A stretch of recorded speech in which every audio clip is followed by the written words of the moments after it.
My name is Neil Patel. I'm with the Department of Transportation, and we are here today to conduct a public informational meeting for State Project 155-171, Safety and Operational Improvements on I-84 in West Hartford. Before I get started, I think everybody, if anybody can't hear me, just wave your hands, but I think everybody's got a handout. If you need an extra one, there's a handout by the door. There's a comment form in there if you'd like to send in comments. We also have a sign-in sheet if you care to leave your contact information. So what we'll do today is we'll have a short presentation and then have a question and answer session afterwards. And we'll be here also after to answer any of your questions in front of the color board if there's something specific to your property. So let me introduce the team first. From the Department of Transportation, we have Greg Dorish, Manager of Highway Design, Susan Libatique, Principal Engineer. I'm the project manager. Essen Seguir is the project engineer. Christine Tedford is here from our planning unit, and Colin Baumer from our traffic division. We also have Michelle Lynch from our bridge design unit. We have hired BL companies to perform the design services. From the design team, we have Mike Fisher, Andy Chakrabarty, Dennis Kinnett, and Steve Frazier. So in terms of why we're here, this is part of our public outreach program. We want to keep, obviously, the community and stakeholders involved in the project. We met with the town in October, brought them up to speed in terms of where we are with this project, and we'll be getting into that a little bit later. But that's the essence of our public outreach program, is to seek input, gather some feedback from you, the public. So as part of the agenda, you'll see we'll give you a little bit of background on the project, the history, talk about the existing conditions, the existing problems, and why we're proposing some of the improvements, talk about the schedule, and obviously, as I said, gather some of your comments and feedback. Just so what you're going to see up here are plans that are roughly 60%. We're not at 100%, so there's still some design work that needs to be done. So with that, let me turn it over to Steve Frazier. Thanks, Neil. Again, my name is Steve Frazier with BL Companies. I want to go through roughly the project location. On this image on the screen right now, the project limits are highlighted in red, roughly from the Route 9 interchange to the Park Road interchange. And I'm going to highlight there's 3 bridges that are being impacted by the work. They're called out as bridge numbers 1743B, 1744, and 1745. So the purpose and need for this project is really to address operational and congestion issues that are existing out within the project limits right now. By adding an additional travel lane on I-84 westbound between the Park Road, the end of the Park Road on-ramp to the Route 9 ramp, the Route 9 southbound, that will help reduce congestion, reduce crash frequencies, and also improve the weaving operations due to the closely spaced interchanges.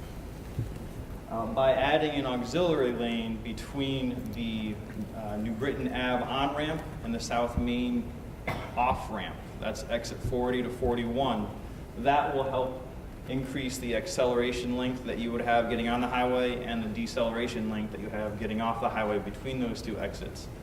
And that will also help in aiding reducing the crash frequencies in that area. So a little project history. This project was initiated under project number 155-156 back in 2000. We advanced the design to about a 30% level, at which point we achieved necessary environmental approvals through the National Environmental Policy Act. And we did have a couple of public information meetings at that stage of the game, one in 2003 and one in 2004. We then took the design to a 60% level in May of 2008, at which point the design was suspended due to funding constraints. So we're here under project 155-171 to take that project and complete and bring it to design completion.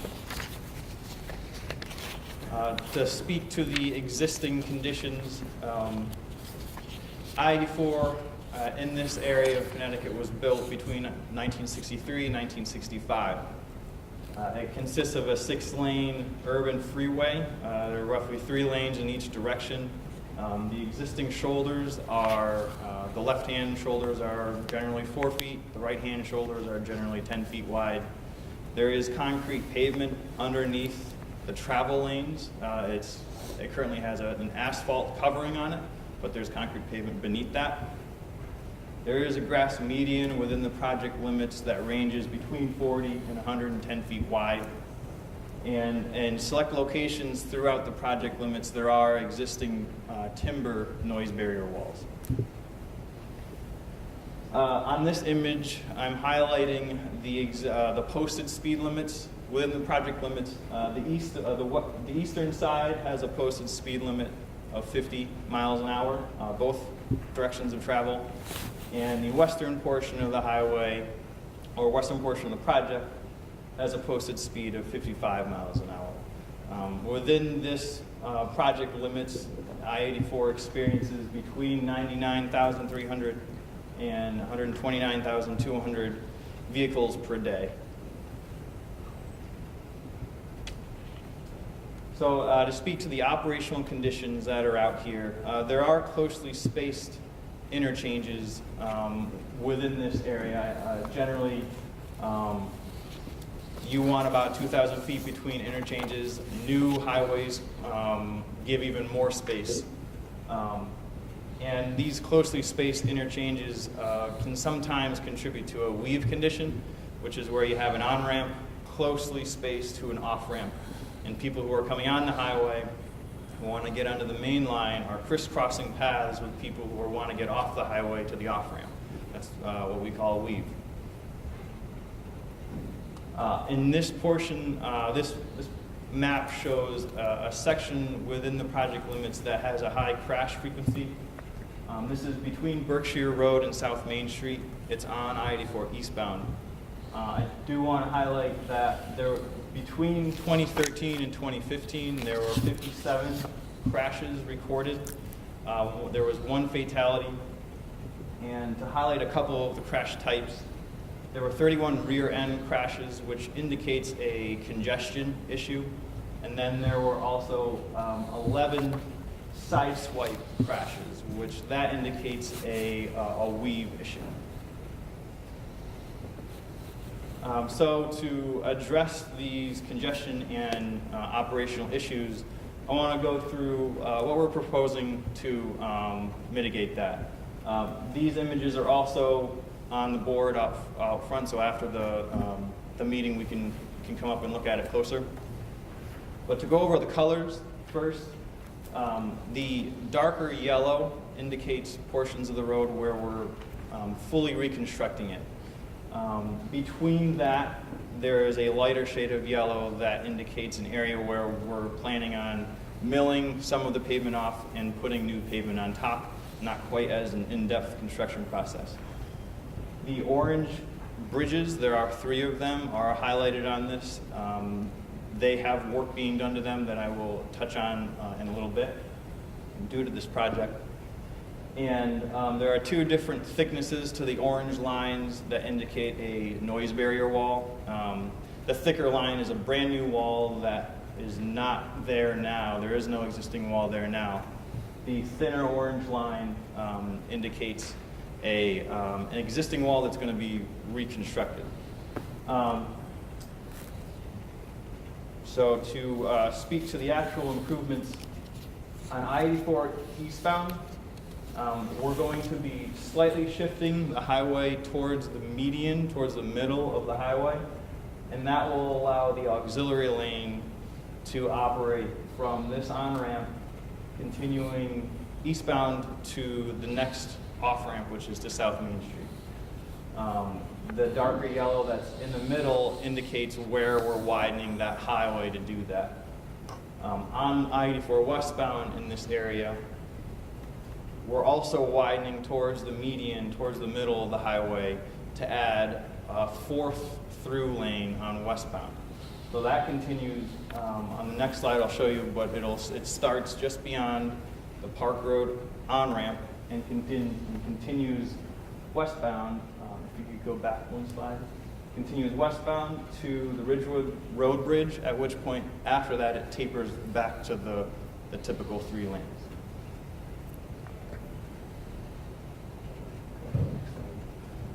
This image is the eastern portion of the project.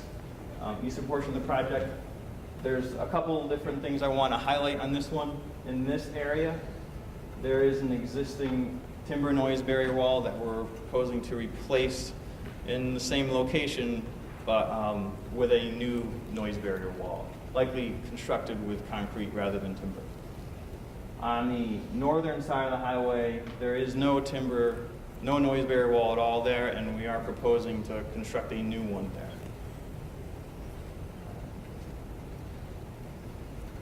So these images are taking slices of the proposed highway and highlighting what we're doing to them. On I-84 westbound, this is where we're adding the additional 4th lane of traffic through here. And so the yellow indicates where we're doing full depth road construction. And in this particular area, we will add concrete beneath the travel lane to mimic what has been done in the past with the concrete underneath the other travel lanes. The lower image is of I-84 eastbound, and this has the auxiliary lane, which will run between the on-ramp from New Britain Ave to the off-ramp to South Main Street.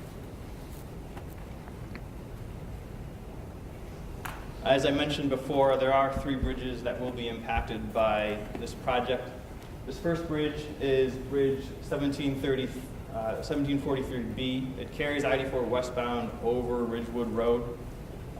Because we're widening westbound through here, we will need to widen or replace the deck of this bridge. We call it the superstructure. And then we'll widen the abutment, the supporting substructure units to accommodate that. So this image just shows what we're proposing at Ridgewood Road. The top part is as if you're taking a slice of that new bridge. The widened portion is this portion of the bridge. And then the lower image is as if you're standing on Ridgewood Road looking up at the widened portion of the new bridge. And on this image, I just want to highlight that the lane configuration of Ridgewood Road won't be changing from the existing to the proposed.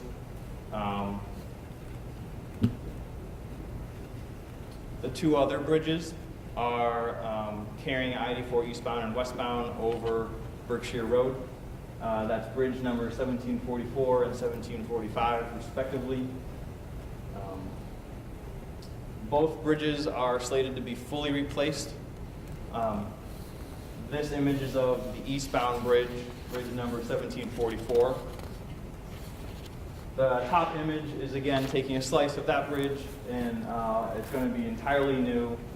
And then the lower image indicates as if you were standing on Berkshire Road looking up at it. I'll highlight on this as well as the next slide where the lane configurations of Berkshire Road won't be changing from existing to proposed.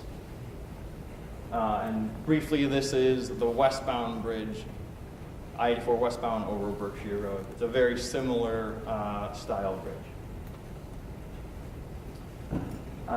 So to speak to the noise barrier walls that we're proposing under this project, so this top image is focusing first on I-84 westbound. This is Berkshire Road. South Main Street is right here. So on westbound, there is a new noise barrier wall that we're proposing to construct where there isn't one there now. And on I-84 eastbound, there is an existing timber noise barrier wall that we'll be reconstructing, except we'll be building it with concrete. The lower image here, this is Ridgewood Road, this is West Farms, and this is the ramp from westbound I-84 to Route 9 southbound. There's an existing timber noise barrier wall here that we will be replacing with a concrete noise barrier wall. This image here indicates the existing condition of the timber noise walls there now. So with the replaced noise barrier walls, we will be replacing them with concrete. These are a couple images of noise barrier walls that have been constructed in Connecticut. The top two images are of I-95 in Darien. So this image is from the side road looking up at the back side of the wall, and this is from the highway looking at the wall.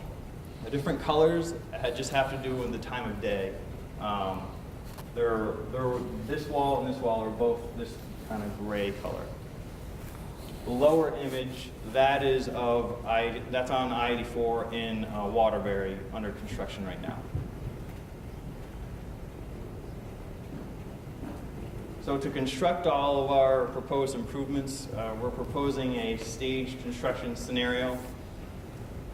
So throughout construction, we'll maintain 3 lanes of traffic in each direction. Stage 1, traffic will be shifted to the outer edges of the highway while the inner edges are constructed. In stage 2, the traffic will shift to the newly constructed inner portion, and the outer portions of the highway will be constructed.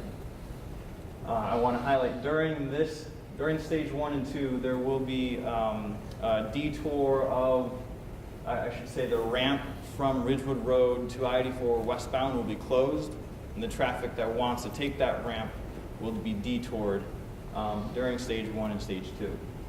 This detour will be in place for approximately 1 year, and we plan on incentivizing the contractor to get it done faster than that.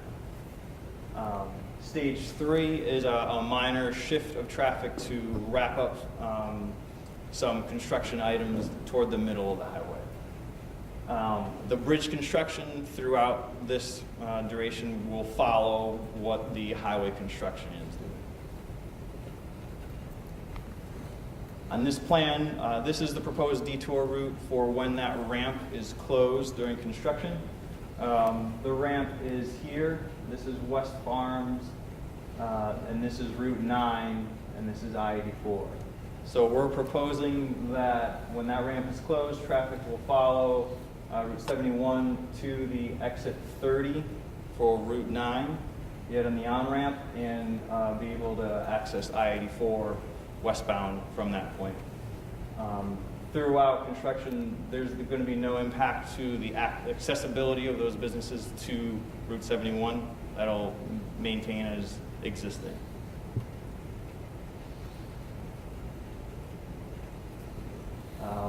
We are anticipating one permit due to the construction. It's a general permit for the discharge of stormwater and dewatering wastewaters for construction activities.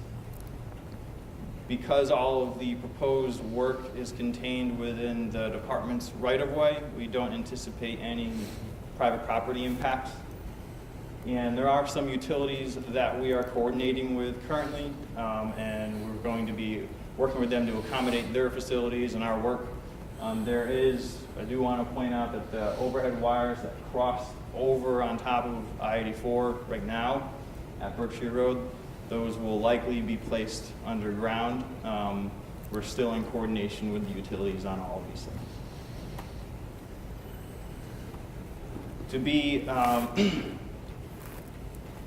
To be in accordance with federal regulations for this project, we did need to do some coordination specifically to be in compliance with the National Environmental Policy Act. One of those aspects is to see if we're impacting any historic properties. That investigation was performed, and the determination is that no historic properties are impacted. This investigation is done so that this project in particular is not impacting any kind of cultural resource or historic properties. The proposed construction cost is $65 million, and the design completion date is the fall of this year. And then we're anticipating construction beginning in the spring of 2019. and we're anticipating to complete construction in 3 years. And I think with that, I'll turn it back to Neil. So just a quick summary of the project goals. Obviously, as Steve had mentioned, we want to improve the safety on I-84 on the main line and the ramps. We want to obviously improve the operations with the additional through lane westbound and the auxiliary lane eastbound. Again, these are all part of the goal to reduce congestion. We want to minimize disruption as much as we can to the traveling public during construction. And as always, we want to construct the project in a timely manner and within budget. With that, I will open it up to questions. I just wanted to make sure, in terms of the recording, is it okay if we can move this microphone around? Yes. Okay. If there's any questions.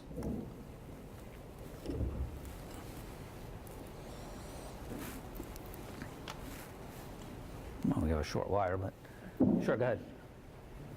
Let's see how. much reduction is there gonna be in congestion and crashes when they complete the project? I'm going to take the traffic. I don't know if you need that. There you go. So the question was how much reduction in crashes and congestion we can expect due to the improvements. Andy, do you want to take this? Sure. So the project is addition of an auxiliary lane on the eastbound side, and where we showed on the previous slide, there's a preponderance of crashes, mostly the side swipe variety. Let me go back to the slide where we are showing that crashes there. There it is. So if I take a look closely, we're talking about 11 side swipe crashes, which typically occurs when their lane changes are frequent. So Only 11 crashes? for the last 2000, for like 3 years, 2013, 2015, 11 side swipe crashes occurred. Okay. And For how long? also For how long? 3 years, last 3 years. So And that's the data that's a available. year. Right, those are the side swipes. There's other Side types of swipes. crashes, though. And then we have 31 rear-end accidents, which are typically occur during congestion. So this project is intended to mitigate those type of crashes. Well, when I go through there at 50 miles an hour, everybody's passing me. So it doesn't seem like it's congestion, it seems like it's excess speed. People are going 60 miles up, 60, 65, 70 miles an hour through there. Well, it depends on what time of the day you're talking about. I mean, if you are going during peak hours, there are documented evidence of congestion, especially. Yeah, but they try to do that in the peak hours. That's where the problem comes in. Right. I mean, the crashes. I mean, we don't have the time of day for crashes here, but typically when we do a statistical sampling, they can occur at any time of the day. But our judgment is those kind of crashes are occurring during peak hour where the congestion is at its highest. And this project is intended to mitigate those effects. Again, it's related to the closely spaced interchanges in terms of those vehicles that are merging on and then those that are trying to exit at the next interchange. That's where the conflicts are And occurring. we're adding an additional lane on the westbound side and an auxiliary lane on the eastbound side. And they're mitigating congestion, and our analysis shows that has a very positive impact on the traffic flow. So how much is congestion going to be reduced? I don't want to get too technical, but we have an analysis which takes into account changes in level of service, which kind of indicates the delay per second, vehicle per second. So that level of service is level of service E to a level of service C or a D, and C or D being acceptable levels of service. So with this change in place, the level of service on westbound and eastbound side will be at that acceptable level. And how much of the crashes going to be reduced? It's hard to predict the exact number of how many crashes are going to reduce. It's probability, but these type of improvements are generally intended to mitigate those side swipe and the rear end crashes specifically. Yes, ma'am. Yes, could you speak to the issue of this, the concrete walls My backyard is adjoining, you know, that wooden wall on the east, and I'd like to hear more about that. Is it going to move as well, or will it be in the same location?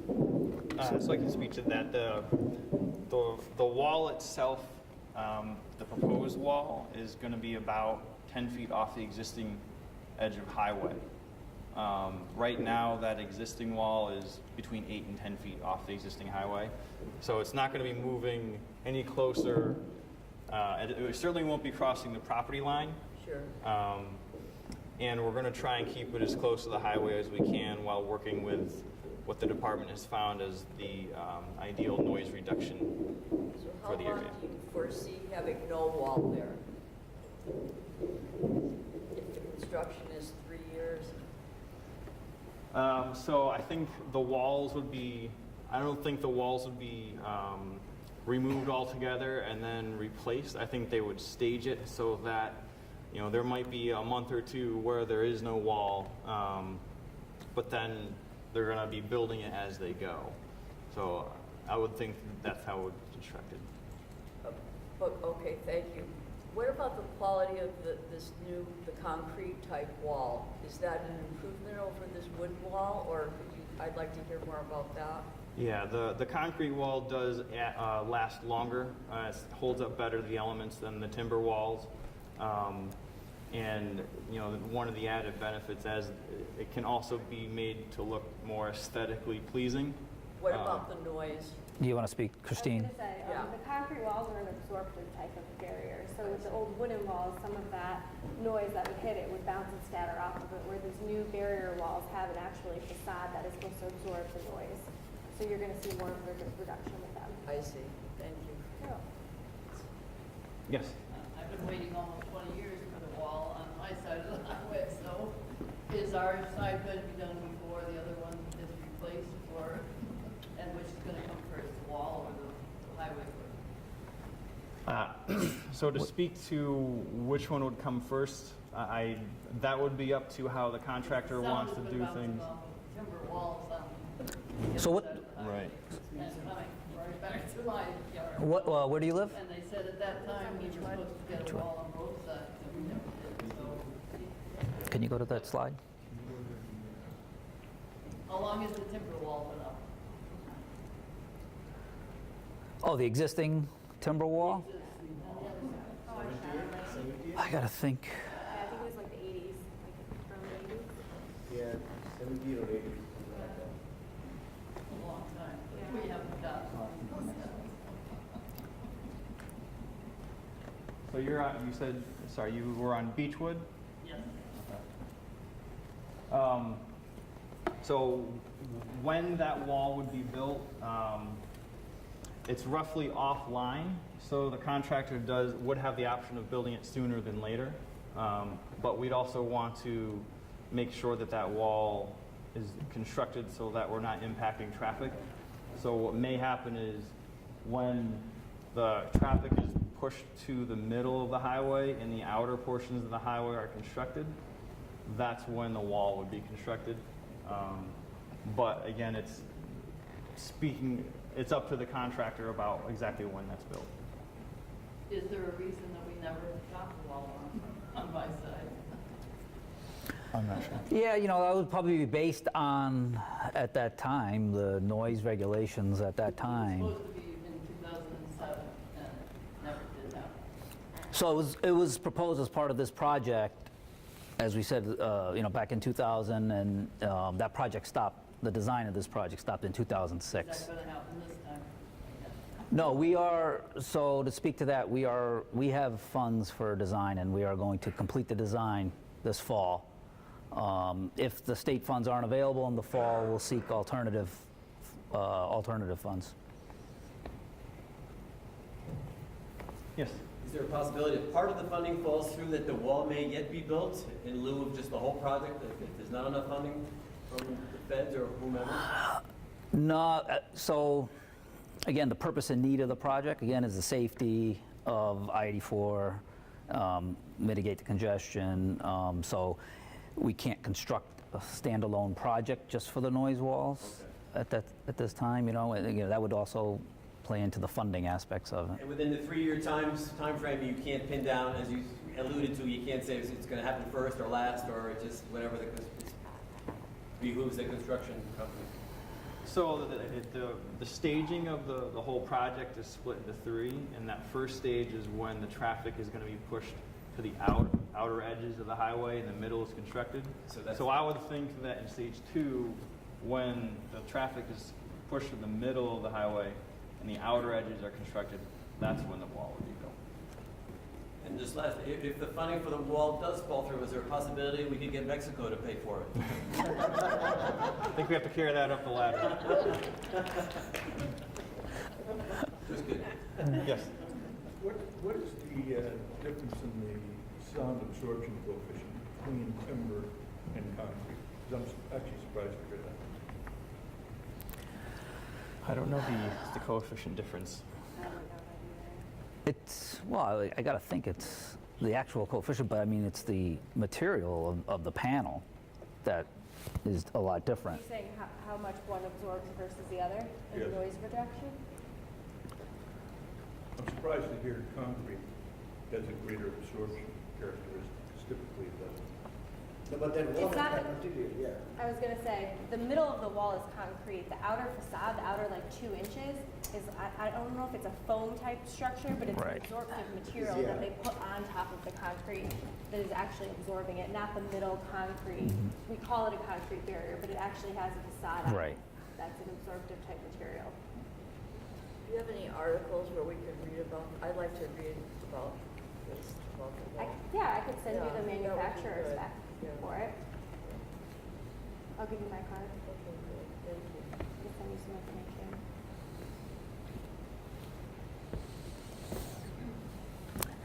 Yes. Are you gonna require the contractor to work 24 hours a day, 7 days a week, so that, to get the thing done? Well, that would come with a high price tag as well. Right, whether the men are working the morning shift or evening shift or night shift, I mean, As, there isn't that is that much. as per union contract, no. There's a time differential they have to pay also. Anything more than 40 hours, they gotta pay more money. Well, yeah, well, I'm saying you run 3 shifts a day, 3 8-hour shifts a day, so that you're not paying overtime. You run a couple, 3 or 4 shifts on the weekends, you're not paying overtime.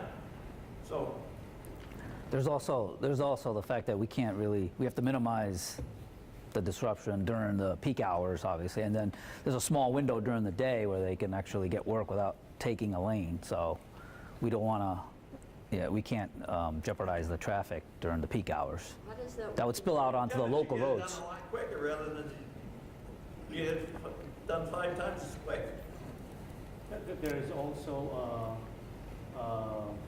noise generated during construction at nighttime. So the local residents are going to be the ones that are going to be deciding that. If, Yeah, but then they got it all day long for it's 5 times as long.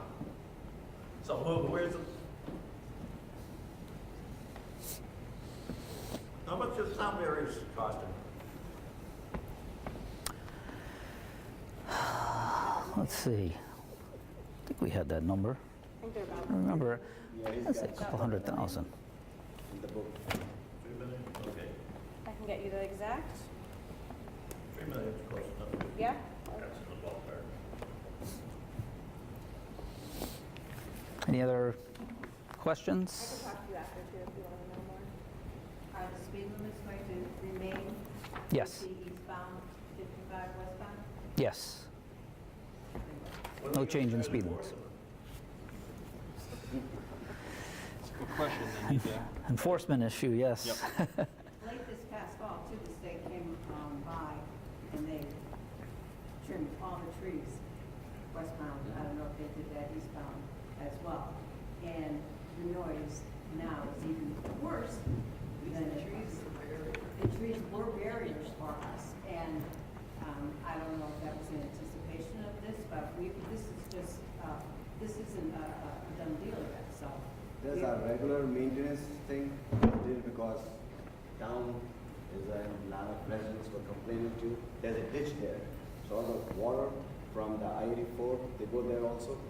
So they have to clean all these trees and debris to let the water go freely. So they do maintenance periodically, maybe every 5 years or 10 years. So that's the reason they do those. It's quite noisy when you did do it, and my neighbor that lives, up in Milford there, he can't even sit on that back. The other alternative is this also, that if they don't clean it, it's gonna flood also. So, you have to maintain those, otherwise your property can get flooded also. Those are the reasons.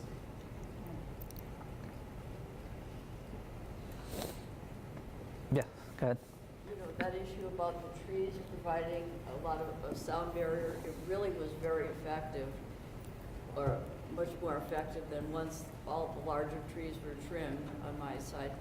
It was really quite a difference. So do you ever look at that for this project? Like as mitigation? Yeah. So in the modeling and according to the feds, in order for trees, it is an awesome visual barrier. It's out of sight, out of mind, so you don't think it's as loud. But in order for trees to be effective as a noise barrier, they have to be at least 300 feet thick, and it has to be a deciduous tree. It can't be a maple or an elm. It has to be something thicker. Right. So although I understand where you're coming from with it, you being able to see it, so it is louder in your, because you can visually see it, it actually isn't providing any abatement to noise. Yes. What about on-ramp metering to reduce congestion? On-ramp metering? Yeah. Just having some kind of light, letting traffic go every 3 to 5 seconds. I heard in some European cities they did that, it's called congestion law. Yeah, I don't That's an think, interesting Go ahead. Yeah. consideration. You're right. I mean, not only the European cities, they do that in California. They do ramp meters, and that's for extreme congestion, wherein the levels of service or in terms of delay, you're talking about 100 seconds per vehicle or more. But that's not, the situation here is not that bad. So, The highway's been there, it was built in the 60s, so it's been there approximately 50 years. Yes. So now they're gonna add sound barriers. What has changed since they built it? Well, certainly. I mean, anybody that's lived there when it was built. I doubt if they live there now. I think there's a greater consideration for environmental impacts, and noise is an environmental impact. So if the highway was built in the 60s, the environmental regulations didn't come out until 69. Yeah. So that's when we started considering noise. So at that time, the only time that we did studies for noise would be if we were adding capacity to a highway. And even still, we would consider noise, but it didn't mean that we would actually be abating it. There's a federal regulation in which we have to follow and do modeling in order to see if the noise abatement would provide a certain amount of abatement. Well, what I'm saying is, anybody that lives near there, the highway was there, they bought their places after it was built. and certainly the volumes have increased since the time it was built. Well, we'll be here to answer any more questions that you may have or speak to the board. But thank you very much for coming out. And if you have any questions that you think up later, feel free to write them down and mail them in. We just ask on the comment form, I think we have a date of February 28th, if you can send your comments in by then. Thank you for very coming. much.